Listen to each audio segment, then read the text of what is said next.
Well, hello all. My name's David, and you are welcome to David's Boardroom. Come on in. Well, come on in now. It's the middle of February 25. Show season's finished, and the birds are all in a kind of like the resting period. Currently, all of my birds are all in flights. They're all separated.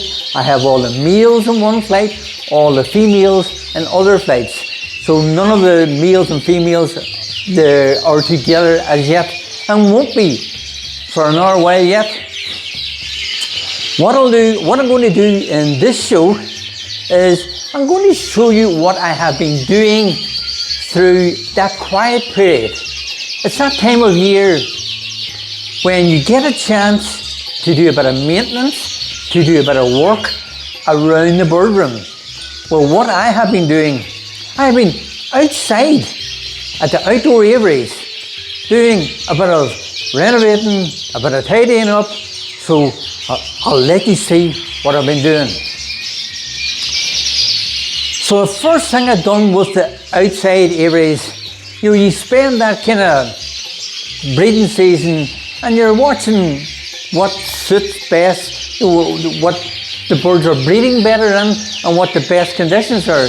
And you're always sort of thinking ahead, maybe I'll put a wee flight there, or I'll change that cage, or I'll alter this, or I'll alter that. So what I have done, if you can remember the outside area, inside of it, the actual flight itself, the size is, it's what, 9 foot by about 8 foot. So that's the full size of the inside.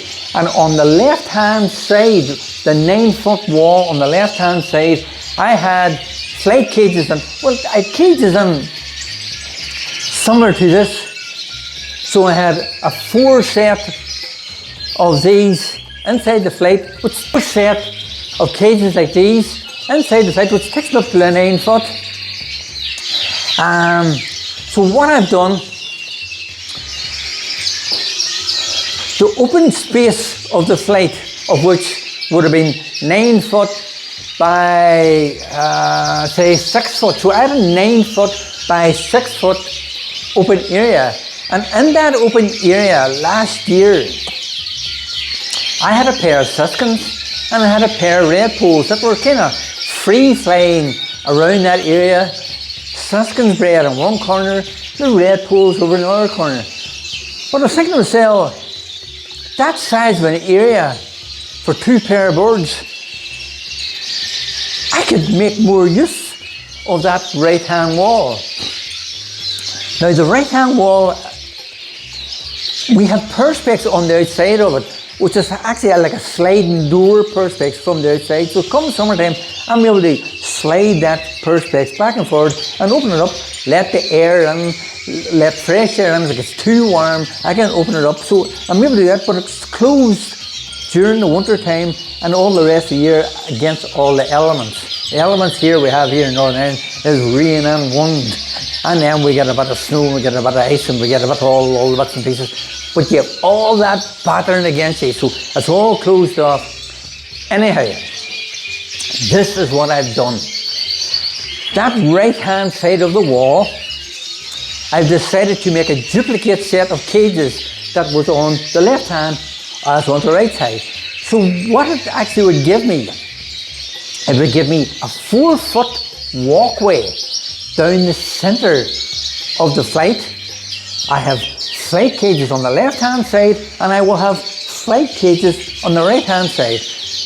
This is the start of showing you. First thing I had to do then, I went out and got lengths of 2 by 2 inch, and that gave me my framework to start for what I was going to do. So as you can see here, the 2 by 2, what I've done, give it all a good coat of stain. Everything's all finished, so front, back, inside, everything's all coated. So whenever it's all finished job, I don't have to go inside to paint or do anything like that. So the timber's all done. So 2 by 2 framework, got all the framework up. Then I got myself inch by inch timber.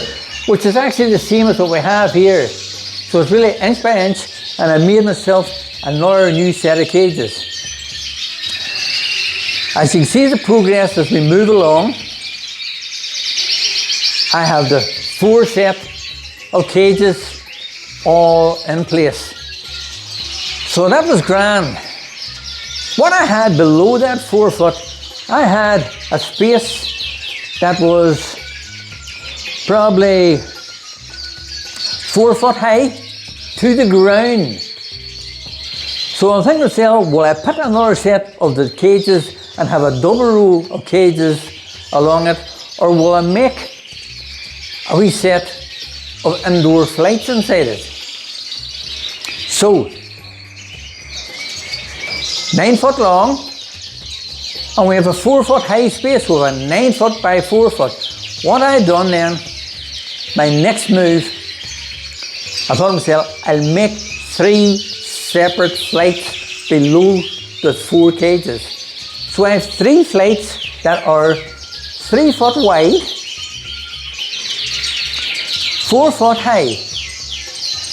The divider is in between the both, so I can have that as one big flight, which will be 9 foot by 4 foot high, or you can have 3 separate flights at 3 foot each. You could have a 6 foot flight by 4, a 2 foot flight, jiggle it about, make it whatever size, whatever suits the birds you have at the minute. So here as you can see, the work in progress, the bottom flights, the 2 by 2 framework was put in place again, all measured out, cut and sawn, and because it was that time of year, you were not disturbing the birds. It's the only time of year you can do a bit of renovating, a bit of changing, a bit of work inside your bird room without disturbing your birds. Because if I was to leave it to breeding season and decided to start banging and thumping and hammering, well, you're going to put all birds off the nest and really annoy all, so you don't do that. So that is what my plans were for the inside of the outdoor aviary. Here you can see the progress as we've moved along. The top set of 4 cages to the roof, right across, 9 foot long, by the 2 foot high, then and below it, 3 separate flights. So, what I've done then, you had a 4 foot walkway down the centre, and because I had the cages on either side,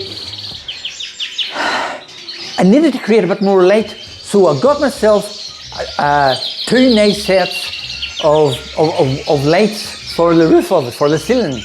Now they're daylight fluorescent tubes. So got them all fitted, and now we've got great light inside the aviary during the daytime. What it does, the reason for being, before I never had any lights inside the aviary, but what I'm planning on doing, I was wanting to keep my birds that were outside to run power, breeding with the birds that I have in here inside the bird room. So I wanted to keep the lights the same. So now I have got lights out in the aviary, and I can control the daylight hours that's getting into my outside flight. So currently as with my bird room here, I don't have any extended light hours. The lights is on during the daytime, but it's only mimicking the daylight hours we have outside. So, and that's the same with my birds in the flight.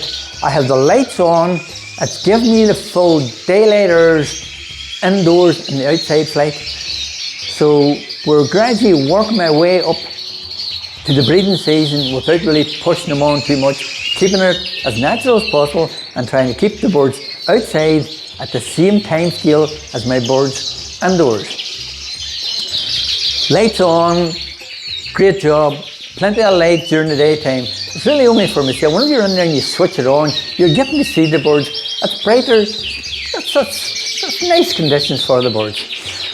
The floor then, I've decided then, it was an old sort of wooden flooring on, bits and pieces of wood floor.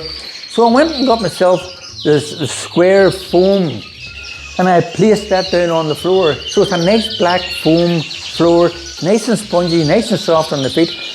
And a lot of times I've actually started to get down to that flight down the bottom, you're down on your knees, you're kneeling on the ground. At least now I have got, as you can see here, a nice, clean, easy to clean floor. And I could give it a wee wash, give it a clean. Really pleased with that. It's tidied it all up, and it's really happy with it. You know. So, to recap, big open flight.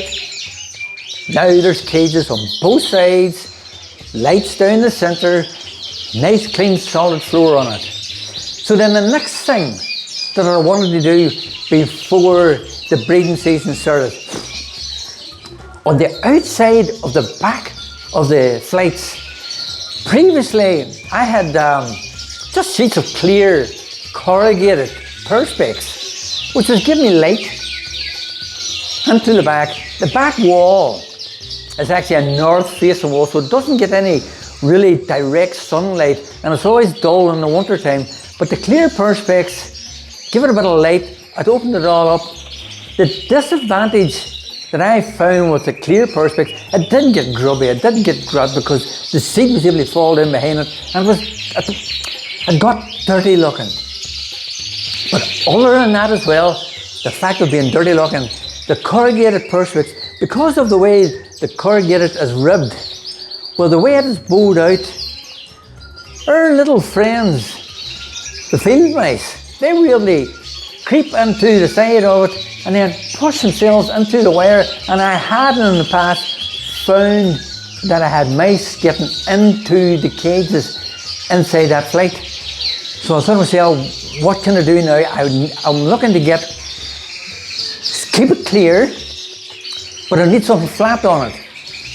So what I searched for and what I actually found was polycarbonate sheets that be used for greenhouses and stuff like that.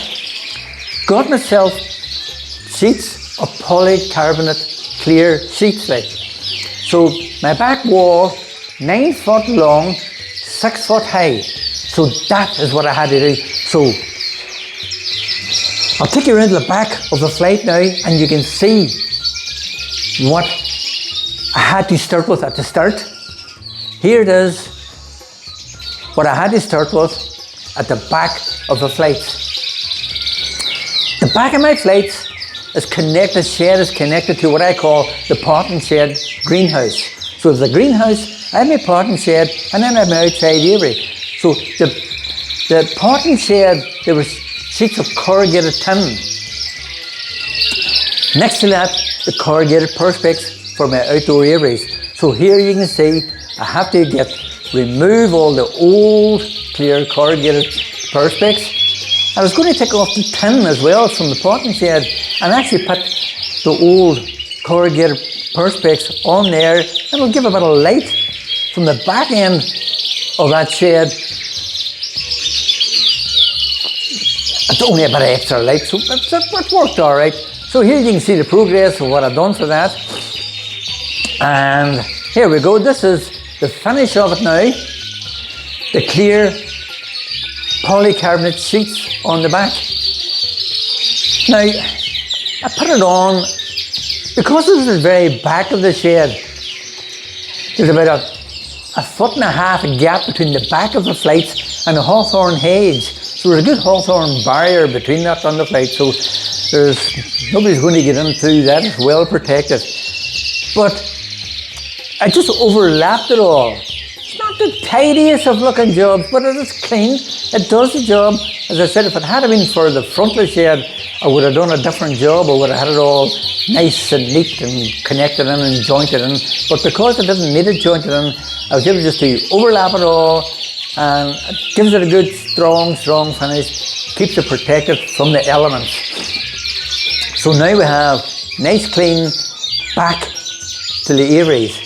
So that was my winter project to the outdoor aviaries here at Davidsburgum. It's been a busy winter. Sometimes it's a few cold old days standing outside working at it, but it's well worth it. It is well worth it, and that's the time of year to do it. So I hope you like what you've seen, what I've been doing here at the outdoor aviaries here at Davidsburgum. My next show I'll be bringing you back into the bird room and let you see my preparation for the breeding season 2025. And I'll show you my preparation for the breeding season of the birds on the outdoor aviary, my native birds. What I'll have this year in the outside flights for breeding, I'll have my lesser redpolls, I'll have my mealy redpolls, and I have another pair of birds that's new to David's bird room. Something I've had in the past, but I've got myself, I think, a decent quality pair of showbirds for the next breeding season. We'll see what that is in the next show. Inside here in the David's bird room, I'm going to be breeding my siskins inside here in these cages, indoors in pair along with the canaries. So we'll see how it goes. They bred successfully inside here last year. They have the same size of flights as the birds outside, so there's no reason why they won't breed here as opposed to ones outside. It's just a matter of preference. So siskins will be bred indoors in David's bird room 2025, and my colour canaries, my reds, will all be bred in here. So I'll let you see all the pairings as we go along and introduce you to the new birds for this season. So thank you all for watching. I look forward to seeing what you breed, and we'll share with each other our experiences here at David's bird room. For now, cheerio, bye bye, take care.